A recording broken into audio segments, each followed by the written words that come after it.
얼마 전 대만을 발칵 뒤집어 놓은 사건이 있었습니다.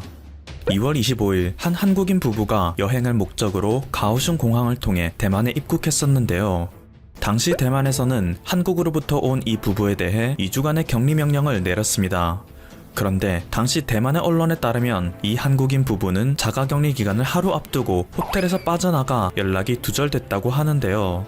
이때부터 대만의 정부에서는 이 두 사람을 찾기 위해 경찰 인력과 전담팀을 구성하여 수색을 시작했죠.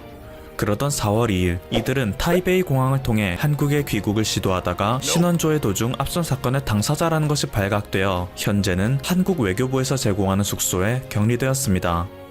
이 사건은 대만의 현지 언론에서 대대적으로 다루어지며 대만 내 한국에 대한 여론은 급속도로 나빠지기 시작했죠.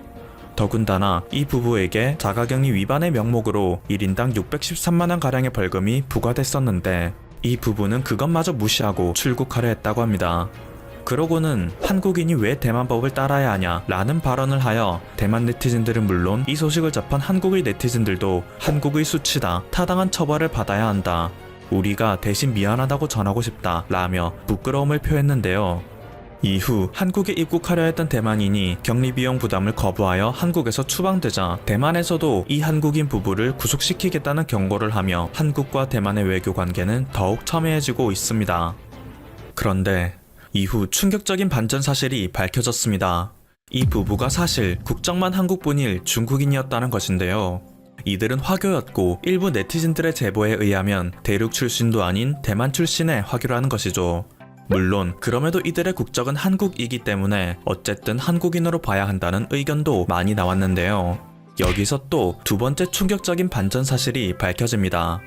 실제로 따지고 보니 이 부부는 2주일 즉 14일간의 격리 수칙을 모두 지켰다는 것입니다. 그들이 대만에 입국했던 날짜는 2월 25일인데요. 올해는 윤년이기 때문에 2월은 29일까지 있었고 결국 3월 9일까지가 14일을 꽉 채운 격리 기간인 셈이죠. 그래서 이들은 2주간의 격리 기간을 꽉 채우고 난 후 3월 10일에 외출을 하였는데요. 대만 당국에서는 윤년을 고려하지 못하여 3월 11일부터 외출이 가능한 기간으로 계산을 했었던 겁니다. 그리고 부부는 호텔에서 떠나고 난 후 20여일여간 줄곧 이동을 하며 여행을 했기 때문에 당국에서의 연락은 당연히 받기 힘들었고 당국에서도 이들의 위치를 추적하기 어려웠던 것인데 대만의 언론에서는 이것을 자극적으로 보도하여 마치 한국인 부부가 대만을 농락하는 듯이 전했던 것입니다. 게다가 이 부부는 자신들의 계산과 대만 정부 간에 약간의 착오가 있었을 뿐인데 대만의 언론에서는 자신들을 매장시키려는 듯이 말하고 있고 대만의 언론을 믿은 한국에서도 자신들을 욕하고 있으니 우리는 14일을 정확하게 지켰는데 왜 대만에서 임의로 15일로 늘린 것을 따르지 못했다고 이 정도로 심하게 욕을 먹어야 하냐 라며 항의했던 것을 대만의 언론에서는 또 그들은 한국인이 왜 대만의 법을 따라야 하냐 라는 항의를 한다고 전하며 대만에서의 혐한 감정에 불을 지폈던 것이죠. 즉 이번 사건은 단지 착오에 의한 해프닝이었고 부부도 대만 정부의 입장을 계속 인지하지 못하고 있다가 공항에서 적발되어서야 뭔가 문제가 있음을 인지하였고 이후에는 당국의 지시에 얌전히 따르고 있었는데 오직 대만의 언론에서만 혐한 감정을 조장하기 위해 사건을 과장하고 왜곡하여 보도하고 있었던 겁니다. 이렇게 조금씩 사건의 진위가 밝혀지자 한국 네티즌들은 대만의 언론은 믿으면 안 된다 라며 분개하고 있는데요. 과거에도 이와 유사한 사례가 있었기 때문이죠. 2017년경 대만의 한 방송국에서는 한국 여성이 한 달 동안 대만에서 무전취식했다라는 보도를 대대적으로 다루었었습니다. 그러고는 이 여성의 사진을 공개하고 대만의 한 국립대학에 재학하고 있는 43세의 한국인 여성이라는 신상을 공개했죠. 그런데 막상 이 사진 속의 여성은 억울함을 토로하고 나섰습니다. 그녀의 나이는 28세이고 대만에 가보기는커녕 태어나서 한국 땅을 떠나본 적조차 없었기 때문이죠. 이에 국내 방송사에서는 대만의 해당 방송사 측에 이것에 대한 자세한 해명을 요구하였으나 대만의 방송사에서는 담당자가 없다는 이유로 대답을 회피했습니다. 대만의 방송사에서 대대적으로 공개했던 그녀의 사진은 그녀가 SNS에 올려놓은 사진을 무단으로 도용했던 것이었는데요. 이 때문에 한동안 국내에서는 사건을 조작해서 혐한을 하는 대만이라며 대만에 대한 여론이 나빠졌었죠. 그리고 이 소식을 접한 일부 네티즌들은 대만은 한국에 대한 질투심이 많기 때문에 어떻게 해서든 한국의 꼬투리를 잡으려 애쓴다는 의견을 내놓고 있습니다. 대만은 과거 한국보다 훨씬 선진국이었지만 2003년 이후 GDP가 한국에게 역전당하여 현재는 1인당 명목 GDP 기준 한국은 33,300달러, 대만은 25,000달러로 큰 차이를 보여주고 있죠. 한창 추월당했을 시기에는 한국에 대한 반감을 대놓고 보였으나 이제는 어느 정도 인정하는 분위기를 보여주고 있으며 혐한의 감정을 그렇게 대놓고 드러내고 있지는 않지만 그럼에도 틈만 나면 혐한의 여론을 이끌어내는 것이 대만의 환경이라는 것입니다. 게다가 이번 중국발 위기가 터졌을 때에는 한국에 비해 훨씬 엄격한 봉쇄 정책을 펼치며 국가의 위기를 방어했던 대만은 자신들의 대응 능력에 대한 큰 자부심을 갖고 있었는데요. 막상 해외의 수많은 언론들은 대만에게 관심을 주지 않고 온통 한국에게만 관심을 주니 질투가 폭발한 것입니다. 대만의 한 언론에서마저 한국은 쇄국을 하지 않고도 초고속으로 통제를 하고 있다 라는 기사를 대대적으로 다루며 방역 정책마저 한국에게 패배했다는 인식이 대만 내에서 퍼지기 시작한 것이죠. 반면 초창기 쇄국 정책으로 인해 세계 1위 방역국이라며 자부했던 대만은 최근 각종 사재기 현상이 발생하며 사재기가 하나도 없는 한국을 부러워하는 여론이 일어나고 있기에 이러한 여론을 엎어버리고자 하는 대만의 언론에서 고의적으로 혐한을 조장하는 기사를 대대적으로 내보냈다는 분석이 나옵니다. 최근 국내에 연일 보도되고 있는 소식을 보면 대만의 이러한 질투가 어느 정도 이해가 되긴 합니다. 당장 4월 10일 하루에 나온 기사만 해도 국가의 위상을 높이는 것들이 무수히 쏟아져 나오기 때문이죠. 우선 하늘길이 막혀버린 가봉에 갇힌 KT 초고속 통신망 구축 사업 담당 직원 4명은 지난 2일 무사히 한국에 귀국할 수 있었는데요. 이것은 가봉이 한국산 키트 5만 개를 수입하기 위해 그 항공편으로 이들을 돌려보냈기에 가능한 일이었습니다. 또한 쿠웨이트에서는 현재 모든 외국인들의 입국을 금지하고 있지만 우리나라 기업인에 대해서는 이제 예외적으로 입국을 허용한다는 정책을 발표했는데요. 쿠웨이트 특별 전세기를 통해 현지에 머물던 우리 교민 225명이 귀국하고 전세기가 돌아오는 편에는 우리 기업인들이 탑승하여 양국 간의 경제교류는 물론이고 방역 협력도 하는 방안이죠. 이것은 오로지 쿠웨이트 정부가 한국의 방역 능력을 100% 신뢰하고 있으며 한국과의 경제 교류는 막히지 않아야 한다는 의지를 갖고 있기에 가능했던 작전이라는 평가를 받고 있습니다. 지난 10일 우크라이나 역시 이와 비슷한 제안을 하였습니다. 볼로디미르 젤렌스키 우크라이나 대통령은 한국의 청와대에 전화를 하여 방역 협력을 요청하였는데요. 그는 한국에게 많은 경험과 임상 데이터를 공유해줄 것을 요청하였고 앞으로 1, 2주가 우크라이나에게는 큰 고비로 예상되어 한국의 키트 및 의료물품 지원도 요청하였습니다. 이에 한국 측에서는 국내 수급 상황을 살펴보고 도움 방안을 검토해보겠다 라고 답했는데요. 시간이 늦춰지면 아쉬운 것은 우크라이나이기 때문에 젤렌스키 대통령은 오늘 제가 직접 지시하여 한국행 우크라이나 수송기에 한국 교민이 탑승하여 그들을 귀국시키는 성과를 냈습니다. 이 점을 꼭 고려해 주시면 좋겠습니다 라며 하루라도 빨리 한국의 지원을 받고자 하는 열망을 보였죠. 프랑스는 2시간이 달하는 시간 동안 화상회의를 통해 한국의 방역 노하우를 물었습니다. 4월 11일 기준 프랑스는 12만 명의 판정자를 보여주고 있으며 이는 4월 1일 4,000명대에 비해 30배나 증가한 수치이기 때문에 급하게 한국의 도움을 요청한 것이죠. 프랑스가 지금 참고할 수 있는 유일한 방역 성공 사례는 한국뿐이다 라고까지 말하며 프랑스는 그 절실함을 표했는데요. 브리노 르메르 프랑스 재정경제부 장관은 올해 프랑스의 GDP가 6% 감소할 것 같다며 이에 비해 0.1% 성장할 것으로 보이는 한국의 경제정책에 대한 질문도 적극적으로 물었습니다. 미국의 경우 맥콘빌 미 육군 총장이 한국의 서욱 육군 참모총장에게 전화하여 한국 육군의 위기 대응을 전 세계 미군에게 공유하고 싶다 라는 뜻을 밝히기도 했습니다. 서욱 육군 참모총장은 가장 유효했다고 생각되는 육군의 조치는 신속한 역학조사와 진단검사로 판정자를 조기에 신속하게 분리한 것이며 개인위생 관리를 더욱 철저히 한 것이라고 말했는데요. 이에 맥콘빌 총장은 한국 육군의 대응 조치는 주한미군을 통해 익히되어 알고 있다. 이 교훈을 전 세계 미군과 공유하고 있으며 주한미군은 물론이고 모든 미군의 기준으로 정했다. 앞으로도 양국의 군사당국이 긴밀히 공조하여 연합방위 태세를 확고히 유지하길 바란다 라고 답했죠. 하버드대 경영학 교수를 역임하였고 현재 세계적인 컨설팅 전문가로 활동하는 탈레스 테이시라는 한국은 이번 위기 대응을 통해 열린 국가, 투명하고 안전하며 건강한 사회라는 이미지를 갖게 됐다. 한국 기업들은 이번 사태 이후 놀라운 기회를 잡게 될 것이라고 발언하여 큰 화제를 몰았는데요. 중국의 경우 이번 위기에 투명하게 대응하지 못하여 고객들이 가장 중요시 여기는 가치인 안전을 무시했고, 이는 곧 세계의 많은 기업들이 중국 기업의 제품이나 시스템에 대해서도 신뢰를 하지 못하는 결과를 낳았다고 말했습니다. 이전까지는 중국제가 싸지만 나쁘지 않다는 점에 많은 가중치를 받았지만, 이제는 싼값의 매력보다 안전과 투명성을 훨씬 중요하게 여기게 됐다는 거죠. 그에 반해 한국은 이번 사태를 통해 투명하고 안전하며 건강한 이미지를 갖게 되었기 때문에 이번 사태가 종식된다면 한국은 놀라운 기회를 갖게 될 거라 예언했습니다. 심지어 스페인의 언론에서는 한국은 그 어떤 군대도 없이 지구를 정복했다라는 기사를 기고하기까지 이르는데요. 스페인의 3대 일간지 중 하나인 엘문도에서는 한국 자가진단 앱 사용률 90%라는 기사를 통해 전 세계에서 가장 효과적인 대처를 보이는 한국의 방역 현황에 대한 극찬을 하였습니다. 유럽의 대다수 국가는 봉쇄령을 발령하여 현 상황을 억지로 통제하려고 하였으나, 이에 반해 한국은 그저 뛰어난 기술 역량과 투명한 정보의 공개, 그리고 성숙한 시민의식만으로 민주사회의 가치를 지키며 방역에 성공했다고 하죠. 또 다른 스페인의 일간지 엘파이스에서는 정부와 지도자의 역량이 그 어느 때보다 절실한 상황에서 한국은 실제로 투명하고 명확하게 그리고 적절하게 이 위기에 대응한 국가라고 극찬했습니다. 또한 이곳에서 발간하는 월간지인 아이콘에서는 문화 강국은 이렇게 만들어진다 라는 제목으로 한국 문화 특집 기사를 다루기도 했는데요. 한국은 미국 아카데미 시상식 최고상을 휩쓴 것은 물론 세계적인 팝밴드를 양성하고 있다. 마이크로 프로세서와 플라즈마 스크린뿐만 아니라 다양한 매력으로 점철된 문화 사업을 수출하는 것이다 라며 기존의 제조업 강국으로만 여겨지던 한국이 이제는 문화 강국으로까지 성장하고 있다고 말하죠.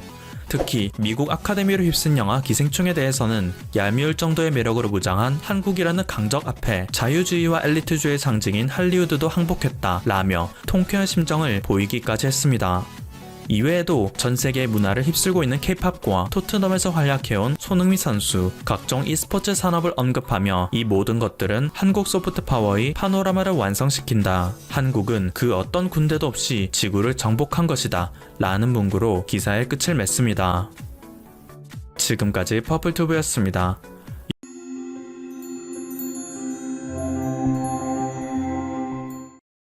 영국 런던의 웨스터민스터 성당, 영국 왕실 대관식 등의 장소로 쓰이거나 왕족, 위인들의 무덤이 있는 곳입니다. 역대 왕은 물론이거니와 영국 총리들 그리고 아이작 뉴턴 등을 비롯한 위인들의 무덤이 있는 최고의 성소입니다. 이곳에 묻힐 수 있다면 그보다 큰 영광은 없을 것이라는 것이 서양 사람들의 생각이었습니다. 그런데 이런 상황에서 누군가 이런 유언을 남깁니다. 나는 웨스트민스터 성당보다 한국 땅에 묻히기를 원한다. 이 말을 남긴 사람은 호머 헐버트, 외국인으로서 최초로 한글을 국제사회에 알린 학자입니다.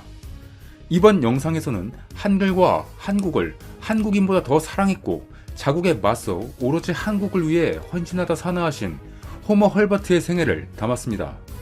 함께 하시죠.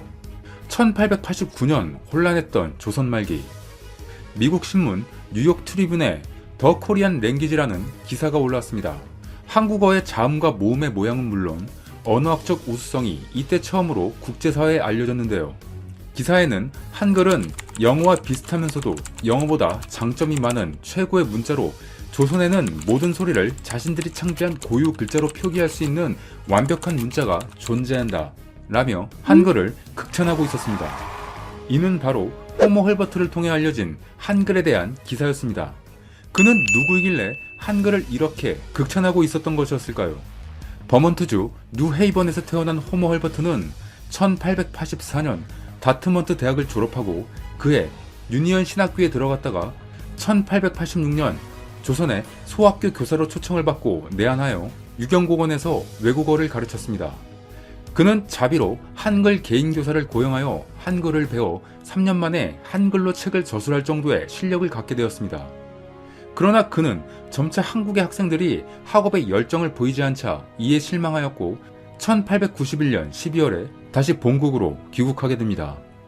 이후 한국에서 일하다가 일시 귀국한 헨리 아펜젤러 목사의 권유로 1893년 9월에 재입국하였습니다.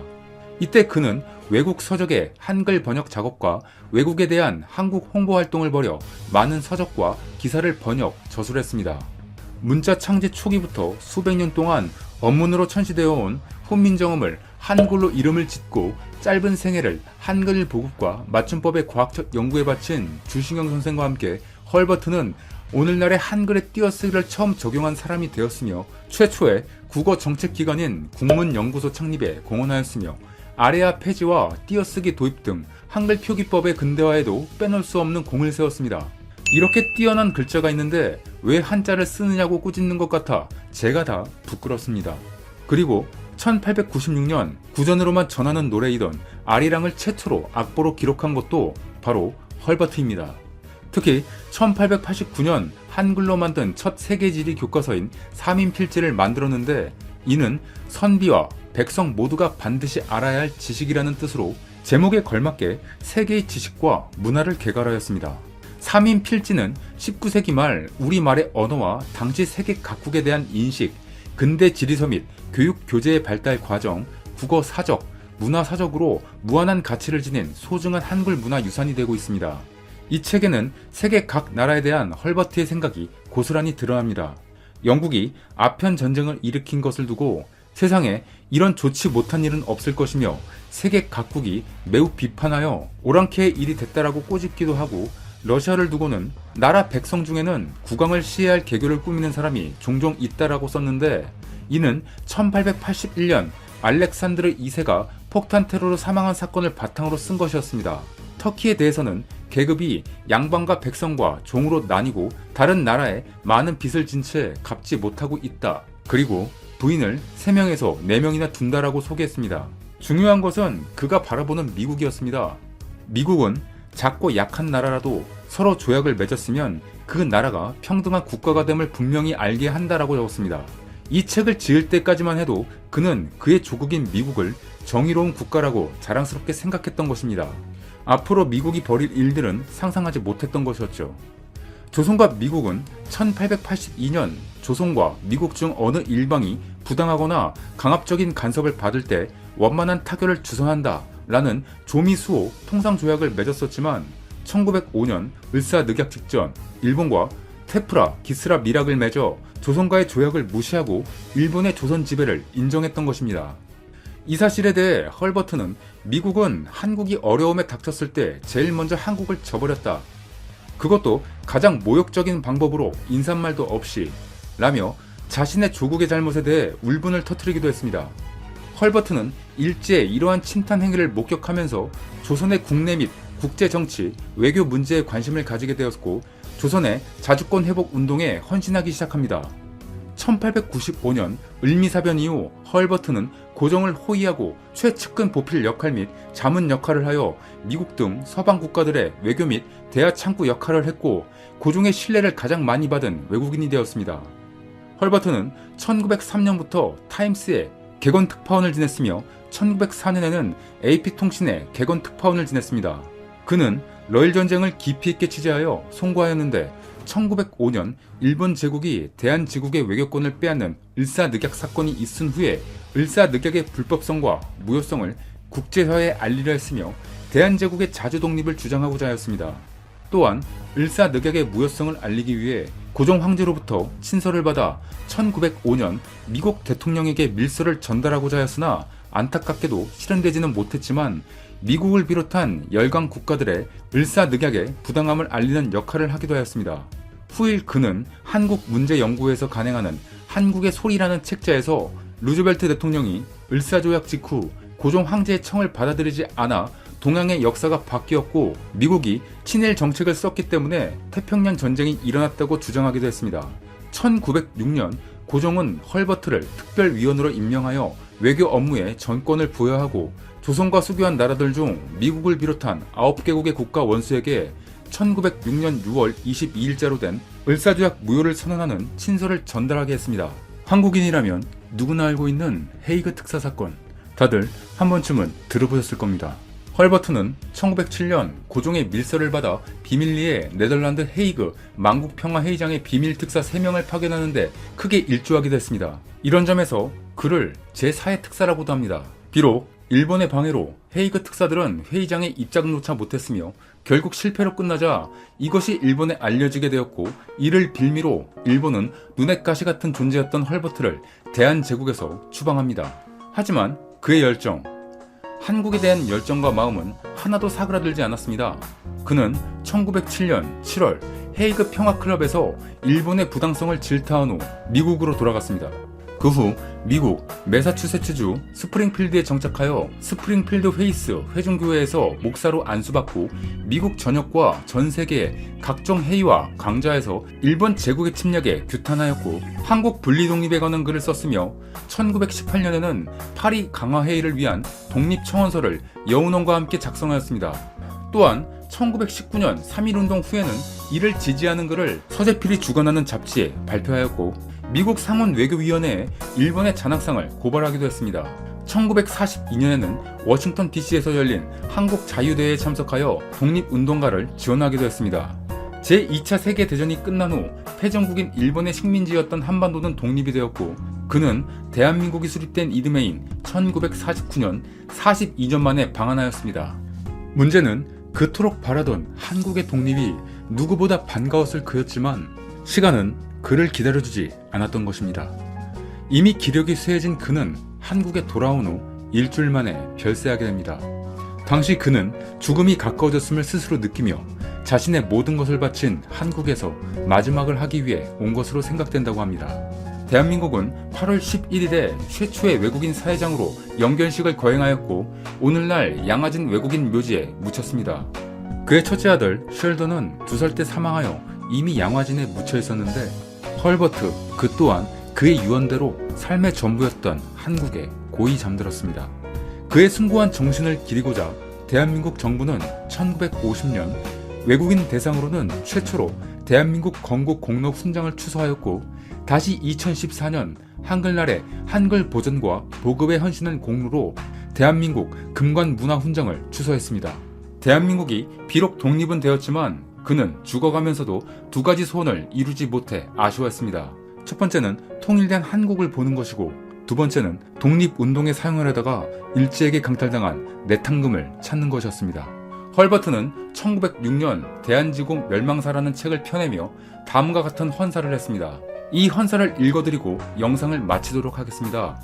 비방이 극에 달하고 정의가 빛을 잃은 이때에 나의 큰 존경의 표시와 변함없는 충성의 맹세로서 대한제국 황제 폐하에게 그리고 지금은 옛 한국이 낯선 한국에게 자리를 내주는 모습을 목격하고 있으나 민족 정신이 어둠에서 깨어나면 잠은 죽음의 모습을 하지만 죽음 그 자체는 아니라는 것을 증명하게 될 대한제국 국민들에게 이 책을 바친다. 호모 헐버트, 일본의 잔인한 탄압에도 한국을 지키기 위해 끊임없이 달려온 당신의 숭고한 정신과 한국을 사랑하는 마음은 현재 한국을 사랑하는 우리들에게 귀감이 되고 있습니다. 감사합니다. 이상 이슈트래커였습니다. 끝까지 영상을 시청해주셔서 정말 감사드립니다. 더 좋은 영상으로 찾아뵙겠습니다. 감사합니다.